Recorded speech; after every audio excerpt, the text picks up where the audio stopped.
Guys जोहार जय माँ समले जय भोलेनाथ मैं तुम्हार लोकनाथ ऑफिशियल ब्लॉगर। तो गाइस आज आसी आमे माछ नवा लगी घिनी कर नेमु। तो चलो देखामी हला माछ आमे। तो चलो इतर व्यू टिके देखमा केनता अछि मस्त बंदर केते मस्त व्यू अछि गाइस देखि पारो बैक साइड देखे तो हला केते मस्त अछि। तो चलो माछ लके मिलवा।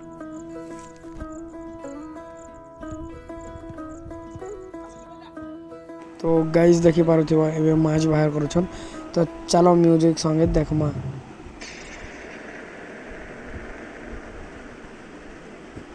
गाइस मोर यूट्यूब चैनल जेन भी सब्सक्राइब नहीं करवा बेले सब्सक्राइब कर दियो लोकनाथ ऑफिशियल ब्लॉगर।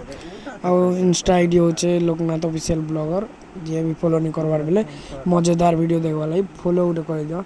तो चलो मिलमा आ गोटे मस्त धमाकेदार ब्लॉग आनी कर आसबी हला चलो।